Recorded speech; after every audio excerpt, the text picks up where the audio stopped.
நிறையா நெட்டிசன்கள் இஸ்ரேலில் இருக்கிறவங்க ஜோர்டானுடைய மன்னரை வெவ்வேறு வடிவங்களில் வடிவமைச்சு அவங்க பேசக்கூடிய விஷயங்கள்லாம் பார்க்கும்போது உண்மையிலே ஆச்சரியமாக இருந்தது. அதாவது ஒட்டமன் பேரரசில் இருந்தே இவங்க சிறந்த ஒரு ஸ்லேவ் அப்படிங்கிற பேர் வாங்கினவங்க.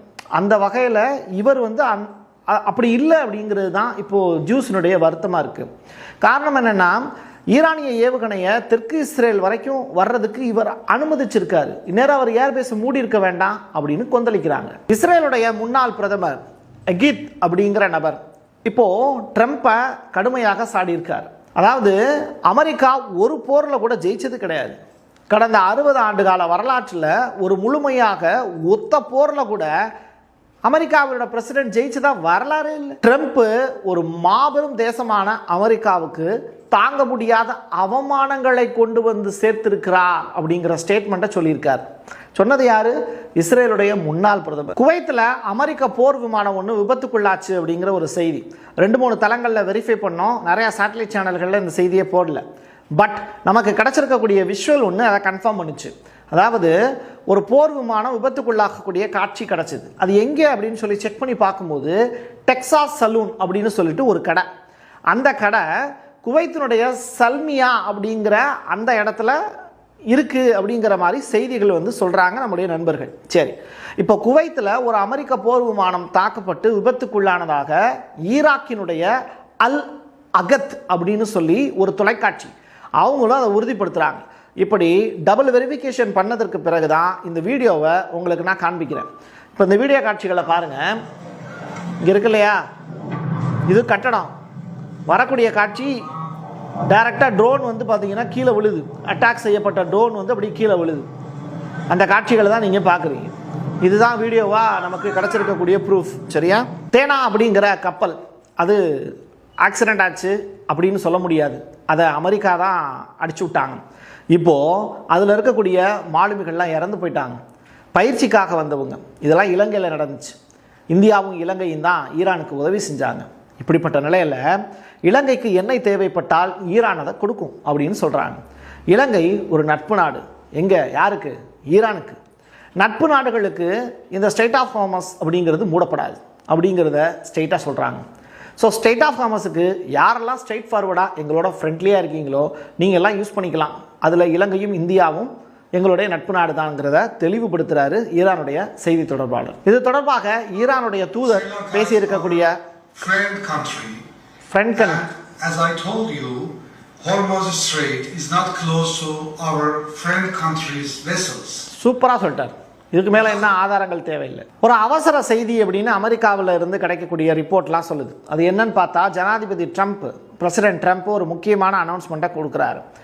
மத்திய கிழக்கில் நிலவக்கூடிய மோதல்களுக்கு மத்தியில் முழுமையாக தீர்வு காண்பது தொடர்பாக ஒரு 5 நாள் நான் கேப் எடுத்துக்கிறேன் அப்படின்னு சொல்கிறார். அப்படின்னா என்ன? நான் ஈரானுடைய எரிசக்தி தளங்கள் மீது தாக்குதல் நடத்த மாட்டேன் அப்படிங்கிற ஸ்டேட்மெண்ட்டை சொல்கிறாரு. இப்போதைக்கு போகிற ஒத்தியும் வைக்கிறேன் அப்படின்னு சொல்கிறாரு. ஈரானுடைய மின்சார கட்டமைப்புகள் மீது தாக்குதல் நடத்தும் திட்டமும் கைவிடப்படுவதாக அவர் அறிவிச்சிருக்காரு. கடந்த 2 நாட்களாக நடைபெற்ற பேச்சுவார்த்தை யாரோட? ஈரானோட அவர் பேச்சுவார்த்தை நடத்திக்கிட்டு இருக்கிறதா அவரே சொல்கிறார்.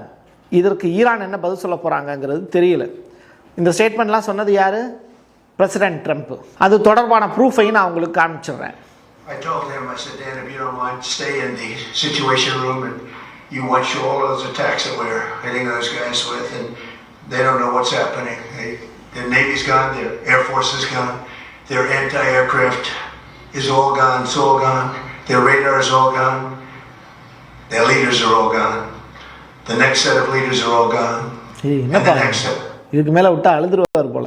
சரி விடுங்க, 5 நாள் கேப் எடுத்துக்கோங்க. ஓகே, சரி. இவர் தான் 5 நாள் போர் நிறுத்தம் அப்படின்னு சொல்கிறாரு. அதுக்கு ஈரான் சைடில் சொல்லியிருக்கக்கூடிய விஷயம் இல்லை, செய்து காண்பித்திருக்கக்கூடிய விஷயம் பெரிய காமெடி. எப்படி தெரியுமா? ஹார்மோஸ் நீரிணையை மறுபடியும் திறக்கிறதுக்கு 48 மணி நேரம் ஃபஸ்ட்டு கெடு விதித்து பார்த்தாரு ட்ரம்ப். ஆனால் ஈரான் மசீர மாதிரி தெரியல. இப்போது 5 நாட்கள் போர் நிறுத்தம் அப்படிங்கிற வார்த்தையை வேற சொல்லி பார்க்குறாரு. நீ 48 மணி நேரம் போர் நிறுத்தம் அப்படின்னு சொல்லியிருந்தா நீ என்ன பண்ணியிருக்கணும்? அதுக்கப்புறம் பெரிய அட்டாக்கை நடத்தியிருக்கணும். ஆனால் அதை செய்யாமல் அடுத்த 5 நாள் வந்து போரே பண்ண மாட்டேன் அப்படின்னு காலில் விழுகிறது எந்த மாதிரியான ஒரு அணுகுமுறைன்னு தெரியல. வெள்ளைக்கொடி காட்டிய வேந்தே அப்படின்னு தான் சொல்லணும் போல். சரி, அப்படி என்றால் வெள்ளைக்குடி வேலை செய்யவில்லையா அப்படின்னு 23ஆம் புலிகேசில் வரக்கூடிய வடிவேலு மாதிரி ஆயிடுச்சு ட்ரம்ப்பினுடைய நிலைமை. இப்போ ஈரான் என்ன தெரியுமா பண்ணுறாங்க, அந்த ஹார்மோஸ் ஏவுகணை நீரிணை இருக்குல்ல, அதை திறக்கிறதுக்கு எனக்கு உதவி செய்யுங்க அப்படின்னு இவர் கேட்குற மாதிரி ஒரு வாசகங்கள் எழுதுகிறாங்க. அதை எழுதி ஒரு ஏவுகணையில் ஒட்டுறாங்க. ஒட்டி பக்கத்தில் ட்ரம்ப்போட ஃபோட்டோவையும் வச்சுறாங்க. அப்போது ஸ்டேட் ஆஃப் ஹார்மஸை திறக்கிறதுக்கு எங்களுக்கு உதவுங்க அப்படின்னு சொல்லி அவர் கேட்குற மாதிரியான அந்த புகைப்படத்தை வேவ் 76 அப்படிங்கிற அந்த தாக்குதல் நடத்தக்கூடிய ஏவுகணை இருக்குல்ல, அதில் வச்சு ஏவுறாங்க. இதை விட ட்ரம்ப்புக்கு பெரிய அவமானம் எதுவுமே இருக்க முடியாது. ஈரானுடைய ஆயுத களஞ்சியம் அழிக்கப்பட்டு விட்டது அப்படின்னு அமெரிக்கா மற்றும் சியோனிசம் கற்பனை செய்து கொண்டிருக்கிறது. இதுதான் யதார்த்தமான உண்மை. அப்போது ஈரான் செய்யக்கூடிய சம்பவங்கள் எல்லாமே சிறப்பான சம்பவங்களாக இருக்குது. அது ட்ரம்ப்பை அவமானப்படுத்தக்கூடிய சம்பவங்கள். இதெல்லாம் ஒரு படிக்கு மேலே போய் ஈரானிய ஊடகங்கள் இந்த 5 நாள் போர் நிறுத்தத்துக்கு ஈரானை கூப்பிட்டுருக்காருல்ல ட்ரம்ப்பு, அதை அவங்க எப்படி சொல்கிறாங்க, ட்ரம்ப் ஒரு கோமாளி அப்படின்னு சொல்லி அசிங்கப்படுத்துகிறாங்க. ஒட்டுமொத்த ஈரானிய ஊடகங்களும் ட்ரம்பை பார்த்து கோமாளி அப்படின்னு சொல்வது வேதனைக்குரியது வார்த்தைகள். நீ ஒரு பக்கம் பேசிக்கிட்டே இரு, நான் ஒரு பக்கம் குர்திஸ்தான் பக்கம் போயிட்டு இருக்கேன் அப்படின்னு ஈரான் என்ன பண்ணுறாங்க, குர்திஸ்தான் சேர்ந்த அந்த பிரிவினைவாத குழுக்கள் மீது இப்போ அட்டாக்கை செய்ய தொடங்கியிருக்காங்க.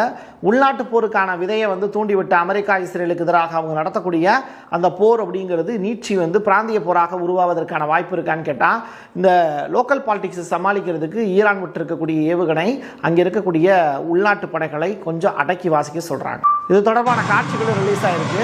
தொடர்ச்சியாக மிசைல் மூலியமாக அட்டாக் பண்ணிட்டு இருக்காங்க. நேராக குர்திஸ்தான் பக்கம் போயிட்டு இருக்கு.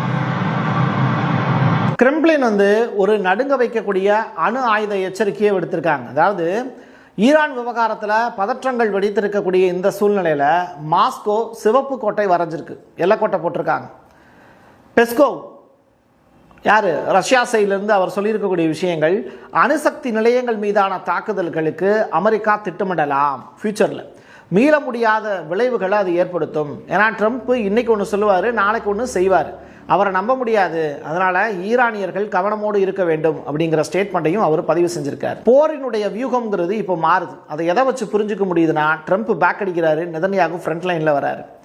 ஈரானை இதற்கு முன் நாங்கள் ஒருபோதும் இருந்திராத நிலைகளுக்கு அவங்கள தள்ளிவிடுவோம் அப்படின்னு சொல்கிறார். நாங்கள் மேலே இருக்கோம், அவங்க கீழே இருக்காங்க, இதுதான் அவங்களோட சுச்சுவேஷன், இதை அவங்க புரிஞ்சிக்கவே இல்லை இன்னமும் அப்படின்னு சொல்கிறாரு. ஸ்கை நியூஸ் வெளியிட்டிருக்கக்கூடிய மிக முக்கியமான ரிப்போர்ட் என்ன அப்படின்னா, அமெரிக்கா இஸ்ரேல் இந்த கூட்டணியில் ஒரு குழப்பம் நீடிக்குது அப்படின்னு சொல்கிறாங்க. அதுக்கான காரணம் என்னென்னா, ட்ரம்ப் ஒரு முடிவு எடுத்து போயிட்டுருக்காரு, நெதன்யாகு வேற ஒரு முடிவு எடுத்து போயிட்டுருக்காரு. அமெரிக்காவை முற்றிலுமாக மீறி இஸ்ரேல் தன்னிச்சையாக செயல்படுவதற்கு இப்போ தொடங்கிருச்சு அப்படிங்கிறது தான் ஸ்கை நியூஸினுடைய ரிப்போர்ட்டு. நெதன்யாகு தன்னுடைய கட்டுப்பாட்டை இழந்துக்கிட்டு இருக்காரு அப்படிங்கிறத ட்ரம்ப் சொன்னதாக ஒரு செய்தி ஒன்று போடுறாங்க. ஸோ வியூகத்தில் இருக்கக்கூடிய வேறுபாடு அப்படிங்கிறது வித்தியாசப்படுது. இனிமேல் வார் அப்படிங்கிறது ஈரான் வெர்சஸ் இஸ்ரேல் அப்படின்னு தான் மாற வாய்ப்பு இருக்கே தவிர, ஈரான் வெர்சஸ் அமெரிக்கா அப்படின்னு மாறுவதில் இருந்து கொஞ்சம் அமெரிக்கா கலண்டுக்கிட்டுச்சு இந்த போரில். அப்படின்னா என்ன, அமெரிக்கா தோத்துட்டேன் அப்படிங்கிறத அவங்க உறுதிப்படுத்துகிறாங்க. எது எப்படியோ ஊர் ரெண்டு பட்டுச்சு அப்படின்னா கூத்தாடிக்கு கொண்டாட்டங்கிற கதையா இப்போது சீனாவும் ரஷ்யாவும் ரொம்ப பெரிய அளவில் டைஅப்புக்கு வராங்க. அதாவது ஃபினான்ஷியல் டைம்ஸ் வெளியிட்டிருக்கக்கூடிய அந்த அறிவிப்பில், ஈரானுக்கு எதிராக அமெரிக்கா மற்றும் இஸ்ரேலுடைய போர் சீனா ரஷ்யா அவரோட பாண்டை ரொம்ப பெரிய அளவில் ஸ்ட்ராங் ஆக்கியிருக்குங்கிறாங்க. சலுகை விலையில் எண்ணெயை கொடுக்குது ரஷ்யா, அதை இன்னும் சலுகை விலையில் வாங்கி குமிக்கிறாங்க சீனா. அவங்களுடைய கரன்சிலேயே இந்த டிரான்ஸ்ஃபர்மேஷன் அப்படிங்கிறது நடந்துக்கிட்டு இருக்கு. ஸோ இது ரொம்ப பாதுகாப்பானது, உலகத்திற்கு ஆரோக்கியமானது, பிரிக்ஸ் கூட்டமைப்புக்கு வலு சேர்க்கக்கூடியது அப்படின்னு சொல்கிறாங்க. எரிசக்தி பாதுகாப்பின்மை பெய்ஜிங் மாஸ்கோ இந்த உறவுகளை வேகப்படுத்துது அப்படிங்கிற செய்தி.